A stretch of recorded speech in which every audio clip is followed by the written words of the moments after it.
당신을 축복해요. 그런 당신을 축복해요.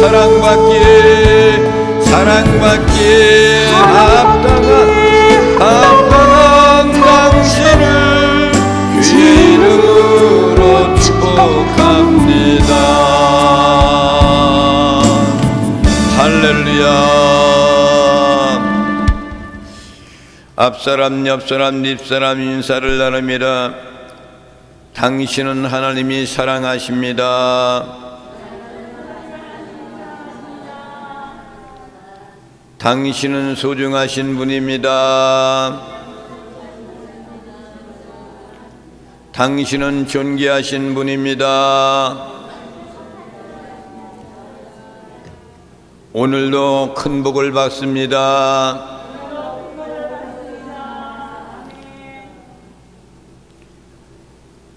인사하는 시간이 가장 즐거운 시간, 행복한 시간입니다.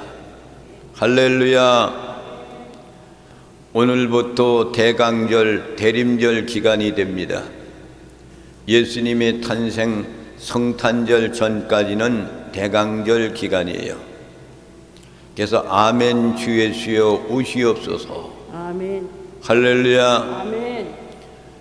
초림주를 기다렸던 이스라엘 민족들에게는 이제는 초림주를 받아들이지 않았지만은 우리에게 그분을 우리의 구세주로 영접했더니 우리가 이제 구원받고 다시 오실 그분을 기다리는 대강절, 대림절 그 기간이 되시기를 바랍니다. 아멘. 하나님의 말씀을 보시겠습니다. 요한복음 12장 34절부터 37절에 있는 말씀입니다. 신약성경 제가 가지고 있는 성경은 168페이지가 되겠습니다. 한 절씩 교독을 하시겠습니다. 이에 무리가 대답하되 우리는 율법에서 그리스도가 영원히 계신다함을 들었거늘 너는 어찌하여 인자가 들려야 하리라 하느냐. 이 인자는 누구냐. 예수께서 이르시되 아직 잠시 동안 빛이 너희 중에 있으니 빛이 있을 동안에 다녀 어둠에 붙잡히지 않게 하라. 어둠에 다니는 자는 그 가는 곳을 알지 못하느니라. 너희에게 아직 빛이 있을 동안에 빛을 믿으라. 그리하면 빛의 아들이 되리라.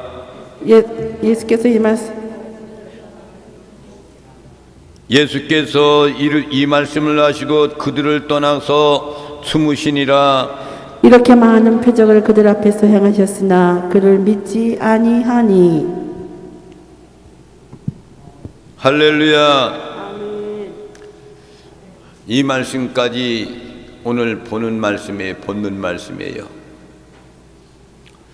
오늘 말씀의 제목이 뭐냐면은 예수 그리스도는 빛의 아들이라는 그런 제목입니다.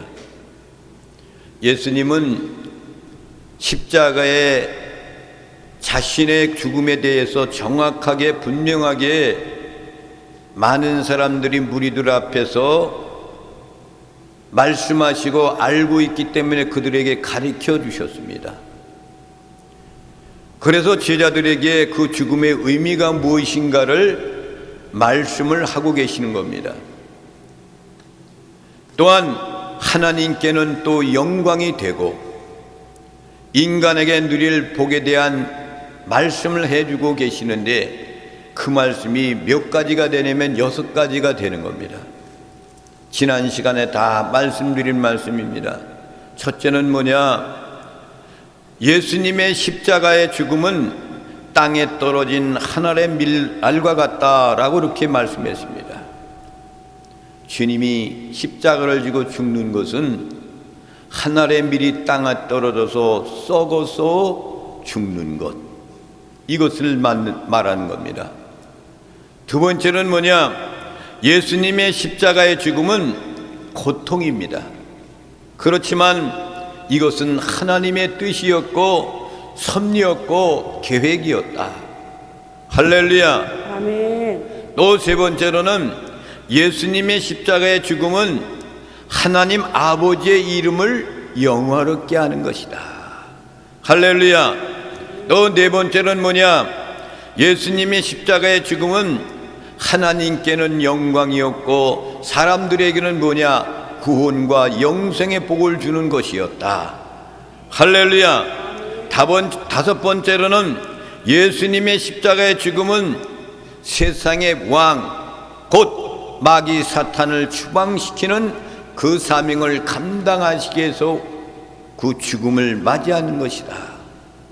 마지막으로 여섯 번째는 뭐냐? 예수님의 십자가에 죽으신다는 그 얘기는 택하신 인간들을 주님 앞으로 이끄는 놀라운 사건을 하는 것이 예수님의 십자가의 그 능력인 겁니다.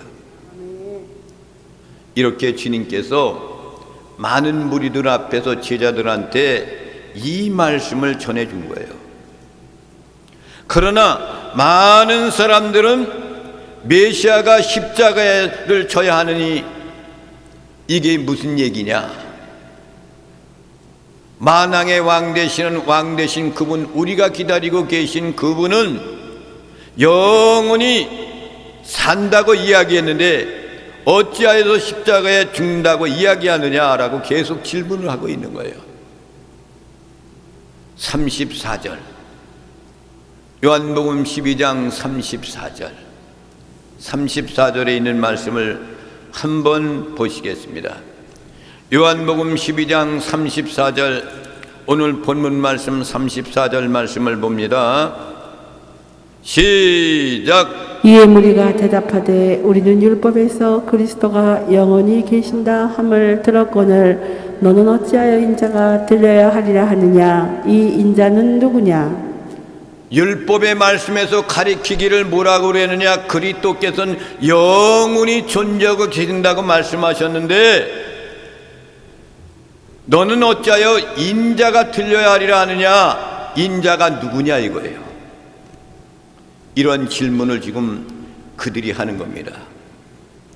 구약의 율법에 보면 메시아는 영원히 존재하는 분이라고 가르치고 그렇게 교육을 했습니다. 구약에서는 메시아라는 뜻은 뭐냐면 히브리어로 기름 부음 받은 자다라는 그 뜻을 가지고 있어요. 할렐루야. 그래서 왕을 세울 때도 기름 부음을 하는 거예요. 예언자나 선지자를 세울 때도 기름 부음을 받아야 돼요. 그리고 제사장들도 기름 부음을 받아야 됩니다. 그러니까 이들이 생각하는 메시아상이라는 것은 영원히 존재하고 있는 왕의 대상을 생각하고 있는 거란 말입니다. 그런데 신학에 들어와서는 메시아는 헬라어로 뭐냐? 그리스도토스라고 그래요. 이 단어는 뭐냐면 즉 메시아는 그리스도다 그 얘기 이야기합니다. 메시아는 그리스도다. 그런데 34절의 사람들이 예수님께 질문하는 것은 뭐냐? 우리는 율법에서 그리스도가 영원히 계신다고 알고 있는데 너는 어찌해서 인자 사람의 아들이 들려야 된다고 이야기하느냐? 왜 죽어야 된다고 이야기하느냐? 이 인자는 누구냐 이거죠. 그러니까 그들이 생각하고 있고 이야기하는 것은 뭐냐면은 구약의 메시아는 우리의 고통도 얻게 하고 우리의 슬픔도 얻게 하고 우리가 절망하는 것도 얻게 하고 좌절도 없게 하고 인간의 모든 문제를 해결하신 분인데 더 나아가선 전쟁도 없는 그런 나라들, 포로 생활이 없는 생활, 죽음 등등 모든 것을 종식하는 것이 그런 분이 우리의 메시아 관인데 라고 그들이 이야기하는 겁니다. 지금 이스라엘 민족들은 어느 나라에 지금 구속되고 있는 거예요? 로마 나라에 점령당하여 있어요. 포로 생활하고 있는 거예요. 그러니까 이스라엘 민족들은 메시아를 고대어 기다리고 있는 거예요. 목말라하고 있는 거예요. 언제 이 로마 나라에서 우리가 해방되어서 우리 자유대원 민국과 같이 살 수 있는 나라가 되기를 간절히 소망하는 거예요. 북한에 있는 믿는 모든 무리들이 언젠가는 우리도 통일의 염원을 이루어서 남한과 같이 자유로운 대한민국을 이루기 바라고 소망하고 자유롭게 신앙생활하길 간절히 소망하는 것이 북한에 있는 그리스도인들의 모습 도굴 속에서 고대하고 있는 것 같이 로마에 구속되어 있는 이스라엘 민족들은 하루속히 메시아드가 동장하여서 우리에게 이 점령당한 로마 나라를 점령시켜서 없애버리고 우리가 자유로운 나라가 되기를 원하는 그런 희망 속에 기다리는 것이 그들의 메시아관이었단 말입니다. 그런데 그 메시아는 지금 자신의 죽음을 이야기하고 있는 거예요. 내가 인자가 들리라, 들어야 할리라. 높은 곳에 들려서 십자가에 매달려야 되리라. 그 얘기예요. 그러니까 사람들은 메시아에게서 너는 스스로 인자라고 사람의 아들이라고 말하는데 도대체 누구의 아들이라고 묻고 있는 거예요. 인자는 사람의 아들과 신의 아들과는 두 가지 개념을 포함하고 있는 것이 예수님이 말씀하는 인자가 얘기하는 거예요. 구약 성경에 인자라고 말씀하신 내용의 말씀을 잘 들어보시기 바랍니다. 다니엘서 7장 13절 14절에 있는 말씀을 보면은 인자에 대해서 여기서 주님 이 다니엘 선지자가 곧 본 내용의 말씀을 기록한 거예요. 시작. 내가 또 밤에 환상 중에 보니 인자 같은 이가 하늘 구름을 타고 와서 일적부터 항상 계신 이에게 나아가 그 앞으로 인도되매 그에게 권세와 영광과 나라를 주고 모든 백성과 나라들과 다른 언어를 말하는 모든 자들이 그를 섬기게 하였으니 그의 권세는 소멸되지 아니하는 영원한 권세요 그의 나라는 멸망하지 아니할 것이니라. 할렐루야. 다니엘 선지자가 한밤중에 보니 환상 중에 본 거예요. 인자 같은 이가 하늘 구름을 타고 와서 예적부터 항상 계신 이에게 예적부터 항상 계신 분이 누구예요? 전능하신 하나님께서 계신 이에게 나아갔단 말이에요. 그 앞으로 인도되었단 말이에요. 그에게 권세와 영광과 나라를 주고 전능하신 아버지께서 그 인자 같은 사람에게 권세의 영광과 나라를 주고 모든 백성과 나라들과 다른 언어를 말하는 모든 자들에게 그를 섬기게 하였으니 이걸 환상을 본 거예요. 그의 권세는 소멸되지 않은 영원한 권세요 그의 나라는 멸망하지 아니할 것이니라. 아멘. 이 인자는 보면 말이죠, 우리가 말하는 보통 사람이 아닌 것은 틀림이 없잖아요. 인자라는 것은 사람의 아들이야, 사람의 아들. 그래서 더 나아가서는 하나님의 아들, 사람의 아들도 된단 말입니다. 늘 위에 계신 분, 영원하신 분, 하나님의 아들 대신 참 메시아의 의미가 인자라는 말을 다니엘서에서 말씀하고 있는 것을 볼 수가 있습니다. 그래서 예수님은 이 땅에 오셔서 그리스도로 이 땅에 계시면서 내가 인자라는 그런 얘기는 이렇게 구약 성경에 다니엘 선지자가 이야기한 것처럼 그의 모든 선지자를 이야기한 것처럼 나는 인자로서 이 땅에 왔다는 것을 그들에게 말씀하고 있는 겁니다. 늘 계신 분, 영원하신 분, 하나님의 아들 참 메시아의 의미가 인자라는 말에 모두 포함되어 있다는 사실을 믿으시기 바랍니다. 아멘. 하나님의 아들이고 메시아이며 우리와 같이 사람의 아들로서 함께 있는 그분이 인자란 말입니다.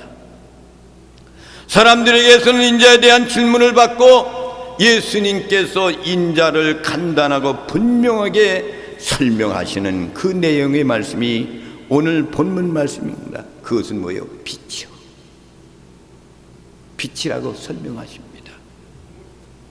이 설명은 예수님이 마지막 공적 설교이면서 3년 동안 공생의 기간 동안에 자신에 대해서 하신 말씀의 결론 부분이 오늘의 본문의 말씀 그 전에도 말씀했지만 35절 36절 말씀을 봅니다. 시작. 예수께서 이르시되 아직 잠시 동안 빛이 너희 중에 있으니 빛이 있을 동안에 다녀 어둠에 붙잡히지 않게 하라. 어둠에 다니는 자는 그 가는 곳을 알지 못하느니라. 너희에게 아직 빛이 있을 동안에 빛을 믿으라. 그리하면 빛이 아들이 되리라. 자, 보세요. 주님께서 예수님이 말씀하시는 분에 아직 잠시 동안 빛이 너희 중에 있으니, 잠시 동안이라는 것은 언젠가는 떠난다는 얘기잖아요. 그렇죠?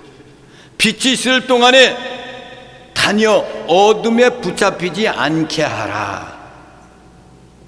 사악한 죄악 세상 가운데 저런 무리들한테 붙잡히지 않게 하라. 내가 빛이니 있을 동안에 붙잡히지 않게 하라. 어둠에 다니는 자는 그가 가는 곳을 알지 못하느니라. 알지 못한단 말이죠. 어둠 속에는 저희들, 너희에게 아직 빛이 있을 동안에 빛을 믿으라. 예수를 믿으라. 그리하면 빛의 아들이 되리라. 그리하면 구원의 아들이 되리라 이거예요. 아멘. 하나님의 자녀가 된다는 거예요. 아멘. 예수님의 공생에 마감하는 의미는 짧은 말씀이지만 귀한 말씀이에요. 요한복음 8장 11절에는 그 말씀에도 예수님의 자신은 나는 세상의 빛이라고 말씀했습니다. 요한복음 8장 12절 말씀을 보겠습니다. 시작. 예수께서 또 말씀하여 이르시되 나는 세상의 빛이니 나를 따르는 자는 어둠에 다니지 아니하고 생명의 빛을 얻으리라. 나를 따르는 자는 어둠에 다니지 않고 생명의 빛을 보리라 그랬어요. 나는 세상의 빛이다. 세상의 빛이라는 것은 어둠을 밝히는 빛을 말하는 것이 결코 아니에요. 예수님 자신을 가리키는 거예요. 땅에 떨어진 썩어가는 하늘의 밀이 예수님을 가리키는다는 그런 얘기입니다. 빛은 예수님을 가리키는 상징적인 단어입니다. 그래도 보통 빛이라 이런 단어를 쓸 때 영어로는 뭐예요? 라이트라 그래. 라이트. 밤에 여러분 라이트를 비치잖아. 라이트 그러잖아. 라이트라 그래요. 그래서 35절부터 36절의 빛은 보통 빛이 아닌 바로 그 빛을 말하는데 그리스도를 말하는 거예요. 밝은 태양, 전기불, 촛불처럼 어둠을 밝히는 빛이 아니라 바로 그 빛, 생명의 빛을 내시는 그리스도를 말하는 겁니다. 바로 그 빛 대신 예수 그리스도 자신에 대한 것을 말씀하시는데 네 가지 메시지가 그곳에 담겨 있습니다. 첫째로는 그 빛이신 예수 그리스도께서 육체로 잠시 동안 사람들과 함께 하시겠다라고 분명히 말씀하잖아요. 잠시 동안 여기에 있을 것이다. 빛으로 있을 것이라고 말씀하십니다. 메시아도 영원하시고 예수 그리스도께서도 영원하십니다. 영원히 존재하시는 거예요. 그러나 사람의 아들로도 오신 메시아는 곧 십자가에 못 박혀 죽게 되므로 이제 사람들과 함께 있을 시간이 얼마나 남지 않았다는 그런 뜻이에요. 육신을 입고 온 나는 인자는 얼마 남지 않았다 그 얘기입니다. 잠시 동안 너희와 함께 있겠다라는 것이 이 메시아는 곧 십자가에 못 박혀 죽겠다는 그런 뜻입니다. 우리 주님은 영원하신 겁니다. 그러나 인간의 아들로 오신 예수 그리스도 인류의 죄를 위해 십자가 지시는데 메시아는 영원히 지상에서 계시지 않고 잠시 동안 있다가 십자가에 죽고 그것으로 끝난다는 그런 얘기예요. 그의 사명은 십자가를 지고 죽는 것까지 사명이에요. 그 다음에 사명은 아버지께서 그를 살리는 사명이에요. 할렐루야. 인류의 죄를 위해 십자가에 지신 메시아는 영원히 지상에 계시지 않는다는 그런 얘기예요. 때가 차면 그분은 제자들의 곁을 떠나게 됩니다. 우리는 잠시 동안이라는 말을 주의 깊게 보아야 돼요. 즉 예수님께서 잠시 동안 지상에 계시다가 하늘로 가실 분이라는 것을 깨달으시기 바랍니다. 아멘. 할렐루야. 아멘. 그분은 이미 십자가를 지고 죽으시고 부활하셨다가 40일 있다가 승천에 올라가셨어요. 그리고 성령님이 보혜사가 대신 오신 거예요. 지금 두 번째는 뭡니까? 예수님께서 빛 있는 동안 어둠에 붙잡히지 살지 아니하도록 조심하라 라고 이렇게 말씀하시는 겁니다. 잠시 동안 나는 너희들과 같이 있는 동안에 어둠에 너희들 잡히지 마라, 조심하라고 이렇게 말씀하시는 거예요. 빛은 어둠의 반대의 개념입니다. 어둠의 특징은 뭐예요? 길을 찾을 수 없다는 거예요. 깜깜한 밤에 여러분 길 찾기가 어렵잖아요. 그래서 어둠이라는 것은 길 찾기가 어렵습니다. 길은 빛이 있을 때 찾을 수가 있는 거예요. 아무리 길이 있어도 빛이 없으면 찾을 길이 없잖아요. 깜깜한데 어디가 길인지 알 수가 없잖아요. 때를 잡고 운전을 하다 보면은 언젠가는 말이죠, 서울 갔다 오는 길인데 김포쯤 들어왔는데 앞길이 하나도 안 보여. 정말 깜깜해. 일치 앞도 안 보여. 그냥 조심조심 그냥 이렇게 앞에 있는 차가 가는 대로 따라가는 것이 가장 중요해. 뒤에 불빛이 보이잖아. 모든 차들이 깜빡이를 다 틀어. 다 트니까 깜깜하니까 전부 그 앞에 가는 차를 보고 가는 거야. 빨리 갈 수가 없어요. 깜빡깜빡하는 거 도심에서 그걸 쫓아가서 놓치면 큰일 나는 거야. 앞이 안 보여. 아주 막막한데 진땀이 흐릅니다. 진땀이 흘러. 깜깜하고 뭐 안개가 잔뜩 껴가지고 눈앞이 안 보여. 근데 앞에 가는 차는 가는 거야. 그러니까 그 차를 쫓아가는 거야. 우리 주 예수 그리스도가 빛입니다. 아멘. 그분을 쫓아가야 되는 거예요. 아멘. 빛 대신 그분을 잃어버리면 절망하고 망대되어 있습니다. 희망을 잃어버린 채 두려움 쌓이게 되면 불안하고 우울해지면 나중에는 어떻게 됩니까? 병들어 죽게 되어 있습니다. 인간은 희망을 잃어버리면 짐승과 같이 빨리 죽음을 맞이할 수밖에 없는 거예요. 희망을 가질 때 병과 암도 이기고 위기와 절망도 이길 수가 있는 거예요. 나는 희망이 없어. 난 소망이 없어. 절망에 빠지면은 그 사람은 그만 이 세상에서 죽음을 맞을 수밖에 없는 거예요. 예수님이 말씀하셨습니다. 너는 어둠에 있고 그 어둠에 익숙하게 살아왔다. 하지만 이제는 빛이 있으니 그 빛 있는 동안 어둠에 다시 서럽지 않도록 주의하라 라고 이렇게 말씀하고 계시잖아요. 나 얼마 남지 않았어. 내가 빛이잖아. 조금 있으면 나는 여기서 떠나야 될 거야. 그 말씀을 하시는 거예요. 세 번째는 뭐냐? 예수님께서 빛 있는 동안 그 빛을 믿으라고 말씀하십니다. 이 빛을 믿어. 어둠을 밝히는 이 빛을 믿어. 나를 믿으라 이 얘기예요. 어둠을 몰아내는 방법은 빛을 찾는 길밖에 없는 겁니다. 또한 빛을 믿는 거예요. 믿어야 가는 거 아닙니까? 앞에 있는 전등 깜빡이를 보고 믿고 가는 거예요. 이것이 강화도로 가는 차지. 이 도로가 하나로 쫙 돼 있는 거지. 사방에서 옆길로 들어오는 길들을 많이 있지만 오로지 이 길은 강화도로 가는 거야 라고 핸들을 잡고 앞에 있는 깜빡이를 보고 갔대. 이거 운전하고 왔던 그 기억이 있잖아요. 그걸 따라가는 거예요. 주님을 믿고 그 사람을 그 깜빡이를 믿고 뒤를 쫓아갔던 내 모습이 같이 예수님이 빛 대신 그분을 믿고 가는 거예요. 그 빛을 믿으라 말씀하잖아요. 어둠을 몰아내는 방법은 빛을 찾는 거예요. 또한 빛을 믿는 겁니다. 그 빛을 소유하는 거예요. 빛 있는 동안 어둠은 결코 존재할 수가 없습니다. 암흑기 치료 같은 그런 암흑한 그런 밤이라 할지라도 빛만 있으면은 그 빛조차 가만 되는 거예요. 그분이 그리스도라는 그런 얘기예요. 네 번째로는 비치는 동안 그 빛을 믿으면 어둠에서 사로잡히지 않고 빛 안에 들어와 살면 빛의 아들이 된다 말씀하십니다. 어둠 속에서 빛을 따라서 그대로 들어와라 이거예요. 그러면 빛의 아들이 된다. 하나님의 아들이 된다 이거예요.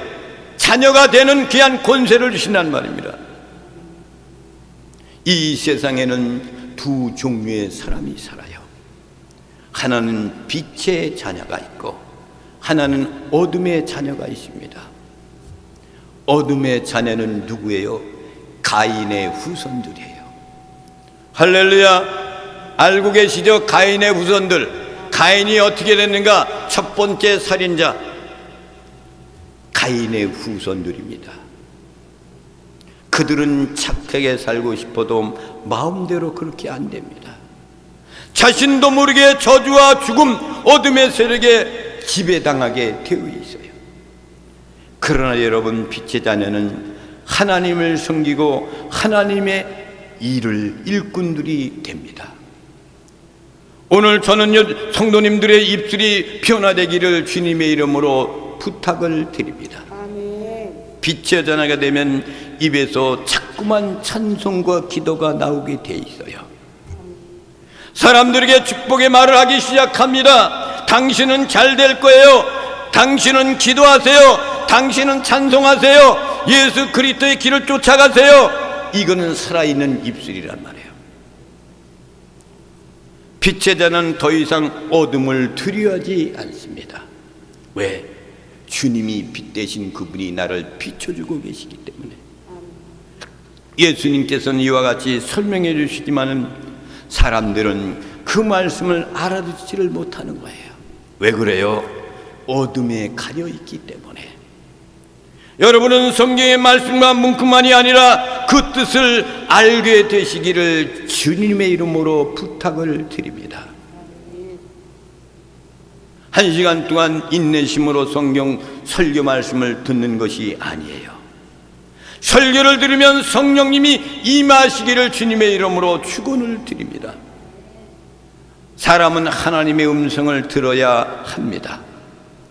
아무리 말씀을 들어도 믿어지지 않는다면 하나님의 영을, 여러분 성령을 받으시기를 주님의 이름으로 축원을 드립니다. 아멘. 성령님이 여러분들의 심령을 깨닫게 하는 거예요. 아멘. 여러분의 눈을 열어주시는 겁니다. 여러분의 머리에 지혜를 열어주시는 거예요. 아멘. 37절 말씀을 봅니다. 시작. 이렇게 많은 표적을 그들 앞에서 행하셨으나 그를 믿지 아니하니. 할렐루야. 그들을 믿지 않아. 이렇게 말씀하시는데도 그들이 예수 그리스도를 믿지 않는단 말입니다. 36절 하반절에 보면은 예수님께서 이 말씀하시고 그들을 떠나가서 숨으신지라 그랬어요. 듣지 않으니까 숨어요. 아무리 37절에 많은 표적을 그들에게 행한다 할지라도 그들이 믿지를 않는 거예요. 이제는 주님은 그들을 작별하기 시작하고 숨는 거예요. 아직도 때가 되지 않기 때문에 숨는 거예요. 예수님의 공적 활동은 이제 끝나는 겁니다. 그 후에 예수님께서는 사랑하는 제자들과 함께 다락방에 모여서 거기서 모이는 겁니다. 그것은 공적 그러한 활동이 아니라 12제자를 불러놓고 개인적으로 말씀하시는 내용의 말씀이 있습니다. 그들에게 만찬을 하면서 그들의 발을 씻겨주시잖아요. 그러면서 내가 너희들의 발을 씻긴 것 같이 너희들도 서로 발을 씻기는 삶을 살아라. 제자들에게 이 세상에 내가 없는 동안 너희들이 해야 될 것에 대한 것을 그들에게 말씀해 주시고 있는 겁니다. 여러분, 불신앙이란 것은 이성이나 지성의 문제가 결코 아닙니다. 마음 깊은 곳에 있는 오만과 교만과 거짓 등을 뿌리 깊이 자리 잡고 있다는 것의 문제 때문에 불신앙이 생기는 거예요. 예수를 믿지 않는 사람들한테 가서 예수 믿고 구원받읍시다 그러면 당신이 하나 믿어요. 믿지 않는 사람들이요, 이미 그가 그 깊은 곳에 자기가 찾고 있는 오만과 교만과 이런 모든 것들이 뿌리 깊이 자리 잡고 있기 때문에 문제가 되는 거예요. 이런 것들을 어떻게 해결해야 됩니까? 성령의 칼로 잘라내고 성령의 불로 태워버려야 되는 거예요. 우리 모두가 하나님 앞에서 겸손하고 온유해지시기를 주님의 이름으로 축원을 드립니다. 모두 다 빛을 받아들이기를 주님의 이름으로 축원합니다. 빛 대신 예수 그리스도를 바라보세요. 어둠이 캄캄한 이 세상에 철망 같은 이 세상이지만은 우리 주님만 바라보고 따라가면은 그분의 자녀가 되어져서 여러분의 심령 속에 성령님이 역사해 주셔서 사악한 세상 가운데 빛 대신 그리스도 그분을 바라보며 승리하여서 그분의 아들이 되시기를 주님의 이름으로 축원을 드립니다. 할렐루야. 이 찬양을 부르